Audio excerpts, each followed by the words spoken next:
kabar Bapak Ibu guru hebat dimanapun berada? Semoga kita semua hari ini dan seterusnya senantiasa ada dalam lindungan Allah Subhanahu wa taala dan senantiasa kita diberikan kesehatan di tengah pandemi COVID-19.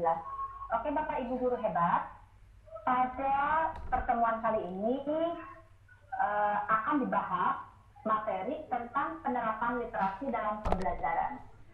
Perkenalkan, saya Novianti dari SMP 4 Maja, Kabupaten Majalengka sebagai host, dan nanti akan dipandu acara ini oleh Bapak Ade Santoso dari SMKN 1 Kandang Haur Indramayu, dan penyajinya sendiri adalah Pak Haryono MPD dari SMP NU Darul Ma'arif.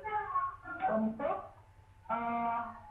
kelancaran acara kita kali ini, marilah kita bersama-sama mengucapkan basmalah. Bismillahirrahmanirrahim. Silakan untuk selanjutnya saya serahkan kepada moderator untuk membantu jalannya diskusi kali ini. Silakan Pak Ade, saya persilakan. Terima kasih Ibu Nok sebagai host. Assalamualaikum warahmatullahi wabarakatuh. Perkenalkan, saya Ade Santoso dari Sekolah Negeri 1 Kandang Haur yang akan membantu acara hari ini dengan tajuk kita yang berjudul penerapan literasi dalam pembelajaran. Insya Allah acara ini sungguh menarik. Sehingga nanti kita lihat. Sebelum kita mulai, maka saya akan perkenalkan dulu pemateri kita. Nama lengkap beliau Pak Haryono MPD, kelahiran Ujung Kendang 3 Maret 1985. Beliau sekarang mengajar di SMP NU Darul Ma'arif. Dia tinggal di Desa Kaplong, Kecamatan Karangampel, Kabupaten Indramayu. Sehari-hari dia ternyata seorang penulis. Karya 3 tahun terakhir beliau adalah yang pertama Guru di Ladang Ilmu, yang kedua Nadim dan Masa Depan Pendidikan Indonesia, ketiga Memeluk Senja, yang keempat Cinta di Penghujung Desember, kelima Berpetualangan di Dunia Satwa, dan yang keenam dia juga seorang penulis di media online Kompasiana. Untuk memulai acara ini, saya persilakan untuk Pak Haryono mempersembahkan karyanya. Silakan Pak Haryono. Terima kasih Pak Ade. Bismillahirrahmanirrahim. Assalamualaikum warahmatullahi wabarakatuh. Alhamdulillah, segala puji bagi Allah Subhanahu wa taala karena hari ini kita dipertemukan untuk kegiatan diskusi di Jabar Juara di edisi yang keempat dengan materi penerapan literasi dalam pembelajaran. Bapak Ibu yang saya hormati, sekarang lagi digalakkan bagaimana literasi dalam pembelajaran itu diaplikasikan di sekolah masing-masing. Gerakan literasi merupakan gerakan yang mana untuk merubah, meningkatkan minat baca tulis pada seluruh kalangan peserta didik. Oke, langsung saja. Apa itu literasi? Literasi lebih dari sekedar membaca dan menulis, namun mencakup keterampilan berpikir menggunakan sumber-sumber pengetahuan dalam bentuk cetak, visual, digital, dan auditori. Jadi, literasi menjadi sesuatu yang penting, ya, karena kita mengetahui minat baca dari peserta didik itu sangat kurang. Padahal kunci dari segala keberhasilan dari kegiatan literasi adalah kemampuan dasar. Siswa harus mampu membaca dan menulis ya. Kalau di SD itu dituntutnya adalah calistung begitu ya Bapak Ibu. Membaca, menulis dan berhitung itu merupakan kemampuan dasar. Berikutnya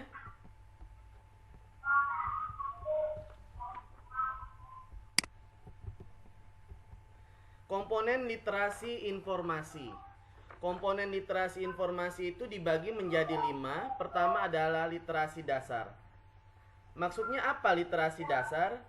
Literasi dasar itu merupakan kemampuan untuk mendengar, berbicara, membaca, ya, menulis dan berhitung. Jadi dalam literasi dasar ini merupakan kemampuan untuk mendengarkan, berbicara, membaca, menulis dan menghitung. Jadi ini biasanya literasi dasar ini diterapkan di satuan pendidikan dasar, khususnya di SD. Jadi SD itu merupakan literasi dasar, bagaimana dia mampu untuk berbicara, bagaimana siswa dituntut untuk mampu untuk membaca, menulis dan berhitung. Berikutnya yang kedua adalah literasi perpustakaan.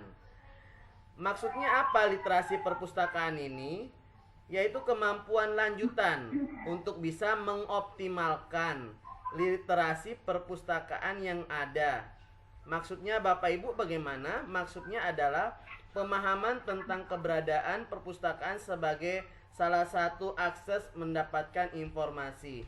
Jadi literasi perpustakaan ini biasanya berada di lingkungan pendidikan. Apakah perpustakaan itu hanya ada di lingkungan pendidikan? Tentu saja tidak. Kalau di masyarakat biasanya itu ada namanya perpustakaan keliling atau biasanya perpustakaan perpustakaan desa. Nah, itu biasanya adanya bahkan di terminal, di stasiun itu lagi digalakkan bagaimana menerapkan literasi perpustakaan di sudut-sudut ruang gitu ya. Fungsinya apa? Fungsinya adalah untuk meningkatkan minat baca dari seluruh warga negara Indonesia. Karena tingkat literasi di Indonesia, khususnya negara ASEAN, kita menguruti urutan terbawah begitu ya. Makanya ini merupakan cambuk bagi dunia pendidikan, bagi kita seorang pendidik, bagaimana menjadikan literasi perpustakaan ini adalah bahagian daripada menumbuh kembangkan budaya baca di kalangan peserta didik.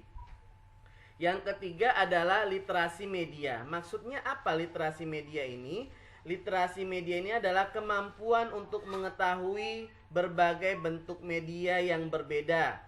Contohnya seperti media cetak tentunya, media elektronik. Media elektronik itu berarti seperti radio, media televisi, media digital, yang biasa digunakan oleh siswa adalah internet.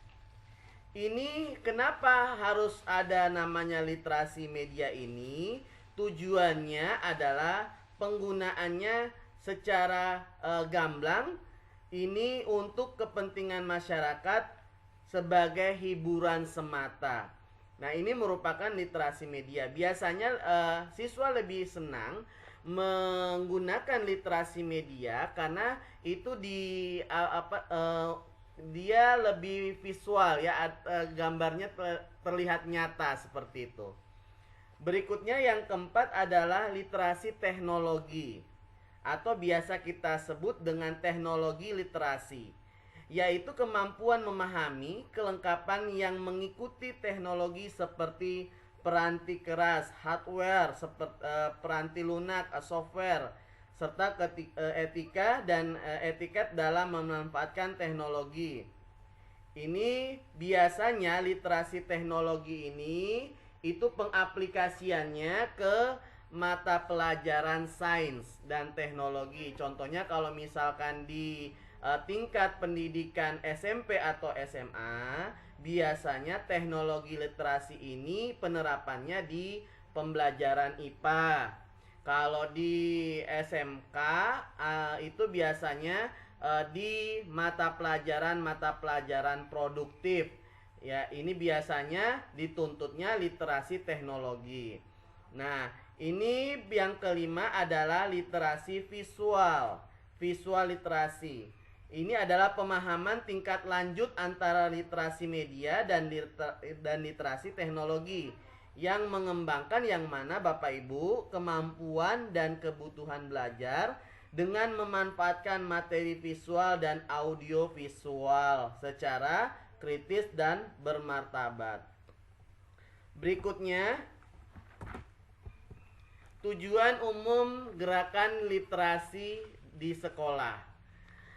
Tujuannya apa? Tujuannya adalah menumbuh kembangkan insan serta ekosistem pendidikan agar menjadi pembelajaran sepanjang hayat melalui gerakan literasi sekolah. Jadi, tujuan utama dari gerakan literasi itu adalah mengembangkan ekosistem literasi, memanfaatkan di lingkungan sekitar sebagai untuk pengembangan bagaimana siswa itu untuk tumbuh kembangnya ke depannya. Jadi menjadikan sekolah juga sebagai tempat organisasi pembelajaran, mempraktekkan kegiatan pengelolaan pengetahuan. Jadi setelah siswa mengadakan literasi, berliterasi, kita menarik bagaimana siswa itu mempunyai kegiatan yang pengaplikasiannya dari kegiatan setelah dia melakukan literasi. Jadi ada keinginan siswa untuk menerapkan apa yang dibacanya, apa yang ditulisnya itu dikembangkan menjadi suatu pengetahuan yang nantinya disebutnya dengan literasi teknologi. Berikutnya tahap pelaksanaan gerakan literasi sekolah. Sekarang lagi digalakkan namanya gerakan literasi sekolah. Kalau di Jawa Barat, Bapak Ibu, ada namanya komunitas guru penulis Jawa Barat. Itu bergerak bagaimana untuk menggerakkan seluruh peserta didik, baik peserta didik maupun guru, Bapak Ibu guru, untuk terbiasa menuangkan buah pikirannya ke dalam sebuah tulisan karya yang itu bisa ilmiah, ya. Ini merupakan tahapan pelaksanaan gerakan literasi. Pertama adalah pembiasaan, ya. Ini merupakan tahapan dari literasi. Maksudnya apa? Pembiasaan itu siswa dituntut untuk terbiasa dengan literasi. Biasanya kalau di sekolah saya pribadi, gerakan literasi itu biasanya dilangsungkan 10 menit sebelum bel berbunyi. Siswa melakukan kegiatan-kegiatan literasi biasanya berada di kelasnya masing-masing. Biasanya di sekolah kami, di kelas itu ada yang namanya pojok baca. Pojok baca itu yang digunakan oleh peserta didik untuk melakukan literasi 10 menit sebelum bel berbunyi. Berikutnya membaca dalam hati. Ini juga menjadi sebuah keharusan tahapan dari pelaksanaan gerakan literasi. Banyak siswa yang apa yang dibaca itu belum tentu dipahami. Contoh, ini yang penting juga itu yang namanya pemahaman, ya. Pemahaman. Kenapa perlunya pemahaman ini? Karena kalau misalkan siswa melakukan literasi tanpa dipahami, ya, tanpa dipahami, nanti apa yang dibaca dengan pengaplikasiannya nanti akan berbeda. Begitu. Berikutnya ada lagi membaca nyaring. Kenapa digunakan? Ada siswa yang mampu memahami suatu teks itu dengan membaca dalam hati. Tetapi ada di antara siswa juga dia mampu membaca dan memahami apa yang dibacanya itu dengan membaca nyaring. Jadi inilah pentingnya tahapan pelaksanaan gerakan literasi ini. Siswa dengan membaca nyaring dan apa yang dibacanya itu juga bisa diaplikasikan di kehidupannya sehari-hari. Oke, berikutnya ini adalah gambar kegiatan literasi di sekolah kami. Ya, gerakan literasi di sekolah kami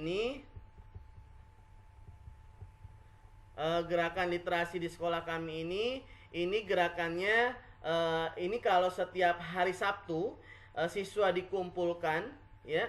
Ini pengaplikasiannya untuk pembelajaran di sekolah itu dikumpulkan, ya, dikumpulkan menjadi satu, ya, di hari Sabtu. Setelah itu siswa diminta untuk ke perpustakaan, ya. Di perpustakaan itu banyak buku yang bisa dibaca, bisa diambil dan bisa dimanfaatkan. Setelah dibaca nanti membuat satu kelompok. Jadi membuat satu kelompok kecil, ya. Kelompok-kelompok kecil itu nanti akan mengeluarkan sebuah karya. Nah, karya itu biasanya, ya, itu dibukukan setiap hari Sabtu. Contoh misalkan pembelajaran dia ngambil untuk pembelajaran sains IPA. Pembelajaran sains IPA itu contoh misalkan dia membahas tentang pesawat sederhana. Nah, ada diskusi kecil di situ tentang pesawat sederhana, bagaimana membuat alat peraga mini, ya, yang bisa dibuat untuk yang ditampilkan. Contoh dari pesawat sederhana itu bagaimana dia membuat. Setelah itu nanti selesai itu dia menjelaskan, dia menyampaikan kepada seluruh siswa, ya, kepada seluruh siswa yang lain. Setelah itu kelompok yang lain mengajukan pertanyaan, mengajukan sebuah kegiatan diskusi di situ, menjelaskan bagaimana pemanfaatannya, terus ada sanggahan dan sebagainya. Nah, itu menjadi karya. Nah, nanti itu biasanya setiap akhir tahun pembelajaran kita adakan yang namanya pameran, ya, dilanjut dengan pentas seni. Jadi pentas seni itu disingkat dengan pentas seni siswa, pensi. Di situ ada kegiatan bagaimana siswa membuat dalam kegiatan 1 tahun itu hasilnya apa. Nanti di situ ada stand-stand yang dipasang. Siswa mampu untuk menjelaskan kepada siswa lain tentang kegiatan-kegiatannya di sana. Itu penerapan literasi di sekolah kami. Dan berikutnya, kalau di sekolah kami untuk penerapan literasi dalam pembelajaran itu setiap hari, ya, setiap hari itu dalam proses pembelajaran itu dia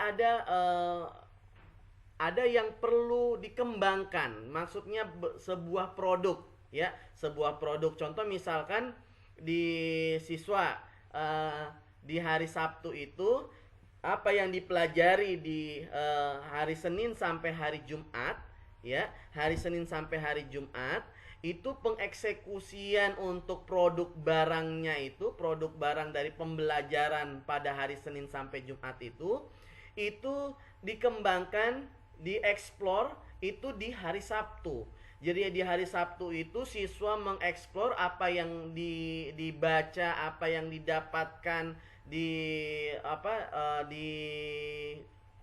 pembelajaran di kelas, diaplikasikannya di hari Sabtu. Ya, contoh misalkan lagi mata pelajaran IPS. Mata pelajaran IPS itu misalkan tentang belajar tentang ekonomi, ya, belajar tentang ekonomi. Nah, belajar tentang pokok bahasan ekonomi itu tentang bagaimana produksi siapa yang menjadi menjadi seorang produsen, siapa yang menjadi konsumen, itu dieksekusinya di hari Sabtu. Jadi di hari Sabtu itu setelah pembelajaran ini jadi dikembangkan di situ. Jadi seperti itu. Jadi penerapan pembelajaran itu, jadi pembelajarannya itu lebih bermakna, lebih nyata, ya, lebih bermanfaat untuk kepentingan siswa itu sendiri dalam kehidupannya sehari-hari. Jadi seperti itu Bapak Ibu tentang pendidikan literasi di sekolah, ya. Jadi sangat apa namanya, sangat berkolaborasi, ya, berkolaborasi bagaimana menciptakan sesuatu produk di situ. Barangkali seperti itu Pak Ade, saya kembalikan kepada moderator. Terima kasih. Terima kasih Pak Har, sungguh menarik materinya sehingga kita tahu apa itu literasi. Jadi literasi tidak hanya kita membaca, ternyata ada infografis, kita lihat juga termasuk literasi teknologi, literasi media dan lain-lain. Oke, Bapak Ibu guru hebat di room ini, saya persilakan yang ingin bertanya, berbicara, diskusi, tukar pikiran, mungkin sharing tentang literasi di sekolah-sekolah Bapak Ibu. Mangga, saya tunggu untuk satu sesi. Oh, ini ada yang langsung bertanya.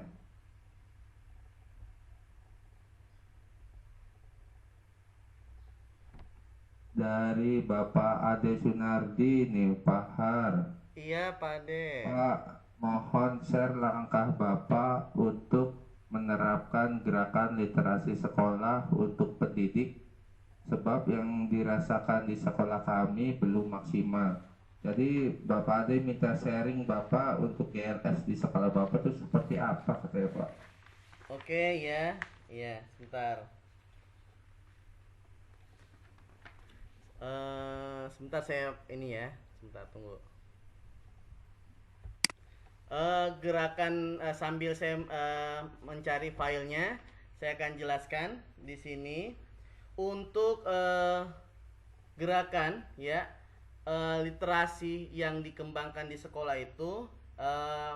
Pertama adalah membuat ekosistem sekolah yang literat. Maksudnya bagaimana? Yang pertama itu kita ke lingkungan fisiknya. Lingkungan fisiknya itu maksudnya bagaimana? Yang pertama adalah karya peserta didik. Ini yang biasa saya pribadi dan guru-guru yang lain juga mengalami, ya. Itu karya peserta didik itu tidak dipajang, ya. Harusnya dipajang di sepanjang lingkungan sekolah. Contoh misalkan pembelajaran bahasa Indonesia. Pembelajaran bahasa Indonesia itu biasanya ada pembuatan pantun. Contoh misalkan materinya tentang pantun. Berarti materi tentang pantun itu misalkan biasa kan dibuat dalam bentuk kanvas, di kanvas gitu ya. Nah, itu sebenarnya itu bisa diterapkan, ya. Penerapannya itu adalah bagaimana menempelkan di koridor-koridor sekolah, di koridor kantor, atau di depan-depan kelas masing-masing. Itu bentuk pengapresiasian dari hasil kerja siswa, itu pertama. Terus yang kedua, karya peserta didik dirotasi secara berkala untuk memberi kesempatan yang seimbang kepada semua peserta didik. Biasanya itu ada karya peserta didik yang bagus, yang ibaratnya layak gitu ya, bukan yang diapresiasi dengan nilai yang baik, itu biasanya diberi kesempatan untuk tampil di akhir tahun pembelajaran itu untuk mengadakan yang namanya pameran. Itu kita beri kesempatan di situ. Terus yang berikutnya di lingkungan fisik juga itu buku dan materi bacaan lain tersedia di pojok-pojok baca di semua ruang kelas. Nah, ini biasanya eh, menjadi suatu tanggung jawab setiap wali kelas. Kalau di guru SMP SMK itu namanya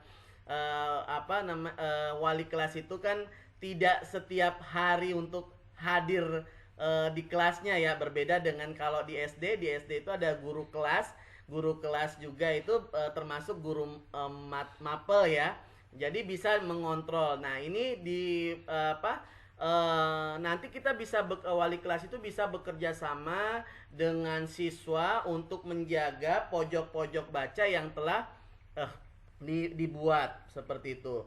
Berikutnya ada buku dan materi bacaan lain tersedia juga untuk peserta didik dan orang tua pengunjung. Jadi kita membuat di kantor dan selain ruang kelas itu ya, kita membuat pojok-pojok baca juga. Contoh misalkan kalau di TU ya, di ruang tata usaha itu biasanya kan tempat menerima tamu dari wali murid ya. Nah, kita bisa menyediakan pojok baca di situ untuk penyediaan majalah-majalah, terus ada koran seperti itu ya. Terus yang berikutnya yang kelima itu adalah di kantor kepala sekolah memajang karya peserta didik. Nah, ini biasanya itu di ruang-ruang kepala sekolah tidak ada, biasanya tidak, bahkan itu yang saya kritisi ya. Kenapa karya-karya siswa, contoh misalkan pembelajaran SBK. Pembelajaran SBK itu untuk prakarya ya. Di pembelajaran prakarya itu bagaimana membuat asbak ya. Membuat asbak dari tanah liat, contoh misalkan seperti itu. Jadi karya siswa itu harusnya ditampilkan di ruang-ruang publik, di ruang kepala sekolah ya. Bagaimana itu fungsinya apa? Fungsinya adalah untuk menghargai bagaimana proses pembelajaran itu bisa terlaksana dengan baik, dihargai oleh kepala sekolah hasil dari proses pembelajaran tadi, menjadi apresiasi yang bagus juga buat peserta didik begitu. Terus berikutnya di lingkungan sosial ya, ini di lingkungan sosial ini penghargaan terhadap peserta didik bukan hanya akademik dan non akademiknya saja, diberikan secara rutin. Misalkan contoh, setiap hari Senin ya dalam seminggu itu ya diberi kesempatan untuk memberikan penghargaan. Contoh misalkan hasil karya pembelajaran dalam pembelajaran satu minggu itu, hasil karya siapa siswa yang terbaik pada satu minggu itu. Jadi di hari Senin itu akan diumumkan, akan disampaikan. Contoh misalkan pembelajaran di sains ya, pembelajaran sains itu contoh misalkan membuat membuat salah satu alat sederhana tentang tata surya, pembuatan tata surya, bagaimana tata surya itu. Nah, ternyata ada salah satu siswa yang terbaik. Nah, itu akan disampaikan, diberi penghargaan di hari Senin. Biasanya itu di sekolah kami itu pemberian penghargaannya itu berupa sertifikat yang dicetak oleh sekolah, diberikan seperti itu. Jadi siswa secara tidak langsung proses pembelajaran di kelas itu dihargai juga oleh pihak kepala sekolah dengan memberikan penghargaan tadi itu. Berikutnya, kepala sekolah mengenali peserta didik bila masuk ruang kelas, bukan hanya peserta didik yang berprestasi dianggap bermasalah. Jadi inilah yang sering kita alami, bagaimana menilai peserta didik itu bukan hanya menilai sisi akademiknya saja, tetapi bagaimana kemampuan untuk berkarya ya. Karena pendidikan kedepannya itu tidak menjamin seorang yang mempunyai kecerdasan intelektual yang tinggi tidak menjamin mendapatkan pekerjaan yang lebih baik. Tetapi di sini di revolusi industri 4.0 maka ditekankan bagaimana siswa itu mampu untuk membuat karya yang nantinya itu bermanfaat bagi dirinya dan bermanfaat kepada orang lain. Nah, seperti itu. Jadi kalau di Jogja itu ada pendidikan yang memang menekankan kepada peserta didik itu sesuai dengan kemampuan dan keahliannya. Contoh misalkan dia senang di musik. Dia senang di musik, yang dilatih itu adalah bagaimana dia membuat menyanyi yang bagus, bagaimana dia membuat alat musik yang bagus. Itu hanya penekanannya ke seperti itu. Nah, nanti di ujian akhir nasionalnya itu dia menggunakan ujian paket C ya, kalau di tingkat SMA, SLTA. Itu seperti itu di salah satu pendidikan di Jogja. Jadi kalau di negara-negara maju seperti itu. Jadi negara-negara maju menerapkan pendidikannya itu bukan menerapkan pendidikan sesuai dengan kurikulum yang semua siswa melakukan itu, tidak. Tapi kalau di negara-negara maju itu sesuai dengan kemampuan siswa itu sendiri. Jadi contoh misalkan anak yang autis itu kalau dimasukkan ke kurikulum yang seperti sekarang itu tidak bisa mengikuti dengan baik. Tetapi bagaimana kurikulum itu didesain itu sesuai dengan kemampuan siswa. Contoh misalkan siswa ini mempunyai kemampuan di bidang dia tangannya itu lebih kemampuan untuk berkaryanya lebih tinggi daripada kemampuan akademiknya. Jadi yang dikembangkan itu adalah kemampuan membuat prakaryanya itu yang dikembangkan, bagaimana supaya anak ini juga mengikuti ya. Jadi contoh misalkan kalau anak yang mempunyai kemampuan rendah di bidang akademik, terus kita paksakan untuk dia bisa mengikuti kegiatan akademik seperti peserta didik yang lain, akhirnya yang muncul adalah kejenuhan dari peserta didik. Nah, itu seperti itu. Nah, berikutnya. Terima kasih Pak Ar, Oke. penjelasannya. Nanti saya share ini. Gamblang sekali ya. Ini ada pertanyaan lagi nih Pak Ar. Iya. Dari Pak Aceng. Indikator keberhasilan GLS itu seperti apa Pak? Dan adakah tindak lanjut untuk hasil dari indikator? Mungkin nyambung dari yang di sana tadi pertanyaan pertama sudah dijelaskan juga kan? Iya. Itu ada tindak lanjutnya tidak tuh Pak? Terus satu lagi ini dari Ibu Ririn, katanya gimana ya Pak agar minat baca untuk GLS bisa menarik di sekolahnya? Karena pertama-tama saja minat baca bagus, terus makin lama makin turun hingga sekarang mungkin lagi redup. Nah, untuk membangkitkannya lagi itu seperti apa Pak? Sebelum Bu Ririn siapa tadi Pak? Pak Ade? Pak Aceng. Oh, Pak Aceng. Untuk indikator, masalah indikator. Oh, indikator. Iya, oke. Terima kasih Bapak Aceng. Ini pertanyaan yang menarik Pak. Indikator keberhasilan gerakan literasi itu apa? Indikator keberhasilan untuk gerakan literasi itu yang pertama adalah pembiasaan. Pembiasaan di situ maksudnya apa? Anak tidak lagi dipaksa, anak tidak lagi harus takut dengan gurunya untuk melakukan literasi ya. Jadi inilah pentingnya adalah pembiasaan. Jadi kalau misalkan anak sudah terbiasa, dia membaca 15 menit sebelum pembelajaran tanpa ada instruksi dari guru, itu merupakan indikator dari keberhasilan. Yang kedua adalah pengembangan lingkungan fisik sekolah.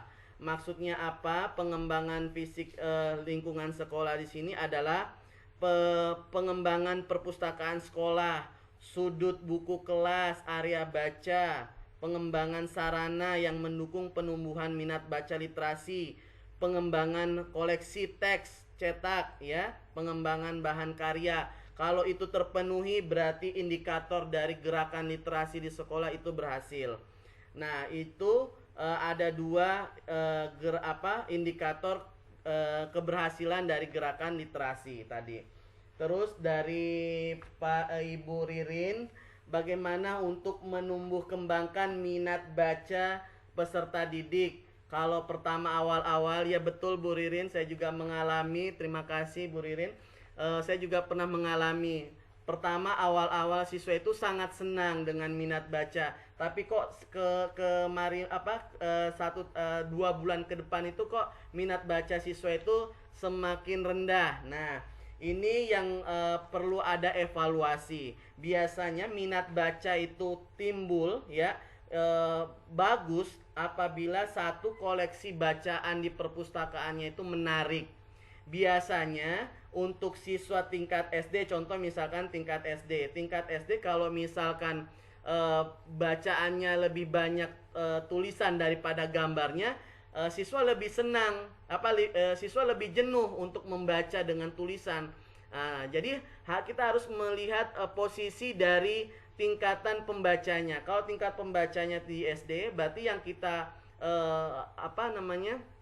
menyediakan bahan bacaannya itu adalah fabel, terus ada dongeng, ya, ada legenda, ya. Itu biasanya siswa SD itu lebih senang ke sana. Kalau misalkan siswa SD kita kasih bahan bacaan yang berat, ya, itu tidak pas gitu. Nah, akhirnya yang muncul apa? Siswa jenuh, ya. Terus yang kedua, kalau tingkat SMP, bahan bacaannya juga pun harus menarik. Bahkan di perpustakaan itu buku-bukunya biasanya itu untuk meningkatkan minat baca untuk lebih tinggi itu kalau misalkan sarana prasarananya memadai, ya. Contoh misalkan perpustakaannya harus bersih, perpustakaannya harus ya selain bersih juga wangi, nyaman, ya, seperti itu. Nah, bahan bacaannya juga pun koleksi bahan bacaannya pun itu semuanya menarik seperti itu. Nah, Pak, pasti ada pertanyaan seperti ini, Pak. Saya ke sekolah kami itu koleksi bacaannya itu tidak mampu untuk membeli buku sebanyak itu bahkan tiap minggu. Nah, disinilah pentingnya bagaimana adanya gerakan literasi yang namanya media. Nah, literasi media ini kita bisa menggunakan media internet. Jadi di internet kita mencari apa saja, siswa mencari apa saja untuk bahan bacaannya itu dengan tanda kutip dengan pengawasan kepala perpustakaan itu. Berarti kan di sini dituntut bagaimana sekolah juga menyediakan sarana prasarana itu untuk menunjang yang namanya literasi media tadi. Jadi siswa lebih senang seperti itu biasanya, apalagi dengan literasi media.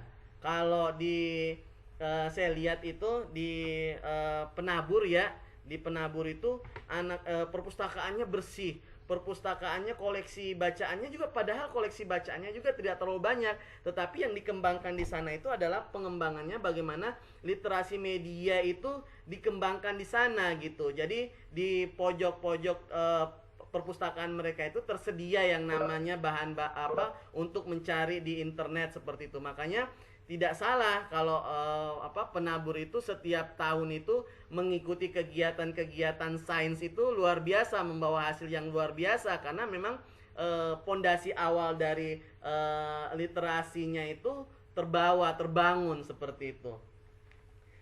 Jadi itu saja barangkali yang saya bisa jawab, Pak Ade. Barangkali saya kembalikan ke Pak Ade. Pak Ade.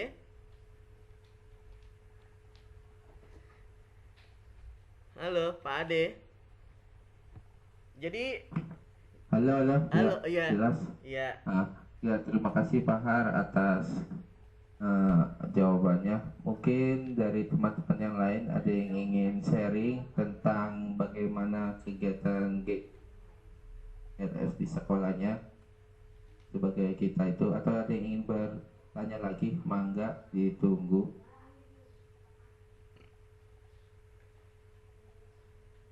Jadi sebenarnya ini Pak Ade menjadi tantangan buat guru, ya, tantangan buat guru bagaimana ini untuk membuat gerakan-gerakan literasi ini memang butuh kalau dikatakan butuh biaya pun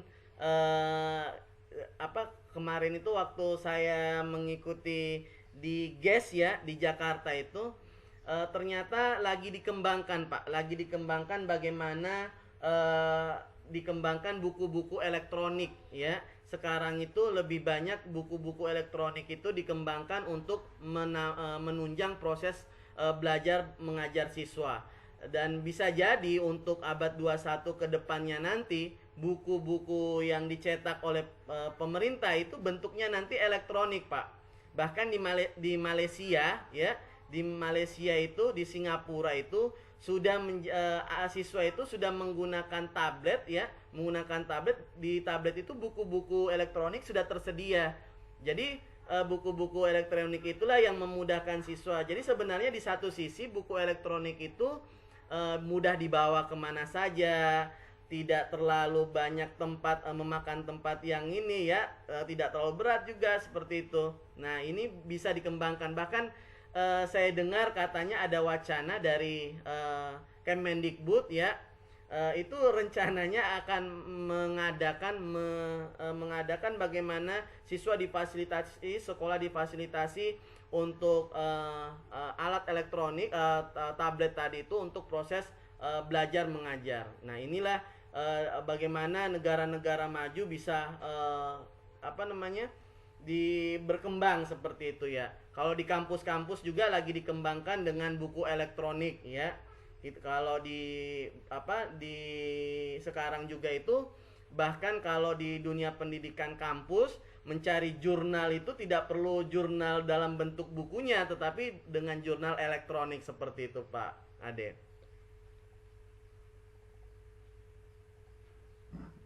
Terima kasih Pak Har. Mungkin Bapak Ibu yang lain yang belum mengisi presensi, mangga diatur ngisi. Untuk diisi, untuk yang sudah ngisi di awal, presensi awal akan ada kesalahan teknis, mangga diisi lagi. Karena di Google Drive yang tadi udah saya buang semua yang tadi ngisi pertama. Mungkin ada lagi dari pertanyaan lain? Mungkin sudah cukup Pak Har, karena begitu detail, begitu jelas, sehingga kita pun bisa membuat indikator sendiri mungkin, sehingga atas saran dari Pak Har, masukan dari Pak Har, terus juga pengalaman Pak Haryono sendiri di sekolah membuat jadi gambaran untuk sekolah-sekolah kita. Mungkin kesimpulannya Pak Har untuk penerapan literat ini di sekolah, mangga untuk penutup closing statement kesimpulannya. Iya, terima kasih kepada Pak Ade. Jadi kesimpulannya untuk materi hari ini adalah bagaimana kita seorang pendidik dituntut oleh dunia pendidikan untuk menciptakan suatu hal yang menarik. Bagaimana gerakan literasi ini menjadi bagian daripada pembelajaran, membiasakan saya secara pribadi, dan bagaimana untuk mengembangkan gerakan literasi ini menjadi gerakan yang membudidaya ya bagi peserta didik kita saat sekarang ini. Barangkali seperti itu. Saya kembalikan ke moderator. Terima kasih Pak Har. Sekian acara kita. Untuk selanjutnya saya serahkan lagi kepada host. Pamit undur dari kami. Assalamualaikum warahmatullahi wabarakatuh. Waalaikumsalam warahmatullahi wabarakatuh. Alhamdulillah luar biasa materi kita hari ini tentang penerapan literasi dalam pembelajaran oleh Pak Haryono dari SMP NU Darul Ma'arif Indramayu. Terima kasih Bapak dan Ibu yang telah setia gabung di room kami, dan telah sampailah kita pada penghujung acara. Untuk mengakhiri acara ini, marilah kita bersama-sama mengucapkan hamdalah. Alhamdulillahirrahmanirrahim. Terima kasih dan mohon maaf jika ada kata yang kurang berkenan untuk Bapak Ibu guru hebat dimanapun Anda berada, dan kita ketemu lagi di lain kesempatan pada materi selanjutnya. Assalamualaikum warahmatullahi wabarakatuh. Waalaikumsalam warahmatullahi wabarakatuh.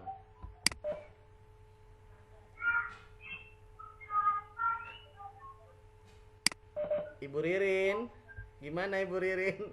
Minta reviewnya Bu. Alhamdulillah. Nah, iya. Enggak Pak Agung enggak? Enggak, ibu-ibu dulu. Ibu-ibu dulu. Shoot dulu aja Bu. Alhamdulillah.